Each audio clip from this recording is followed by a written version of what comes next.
to the pastor's study. We see Saul chasing after David, and his anger and his desire to kill and destroy David it rises, it seems, with each episode that we study. And looking in 1 Samuel chapter 25, we find again Saul is on the hunt, and he finds David, and he finds out that he is in the wilderness of En-gedi. And so, gathering up some of his men, he goes chasing after David. And we find there's a scene where Saul goes into a cave, and David and his men are hiding in this cave. Now, this cage had to be huge in size because there's well over 600 men hiding in this cave as Saul comes in. He doesn't know anyone is in there.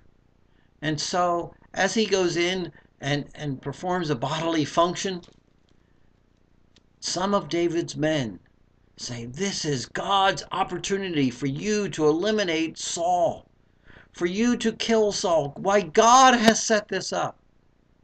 And it should be a warning to all of us.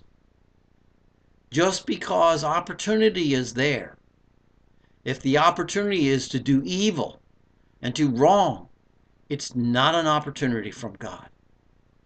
David wisely says that he would not lift his hands against God's anointed. He knew that God had placed Saul to be king. And he knew when God was done with Saul, then God would remove Saul and he would be king. It was not his responsibility to remove Saul. God never tasked David, although he anointed David to be king, he never tasked David with the responsibility of killing Saul or doing anything to bring harm to Saul. God would deal with Saul when the time was right. And that's in essence what David says.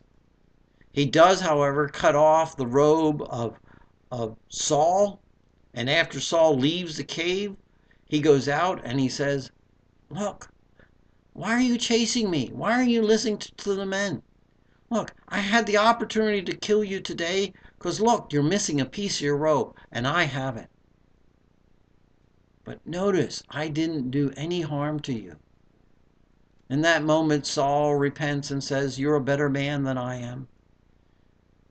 And he doesn't chase him, and he leaves him, at least for a little bit in this occasion.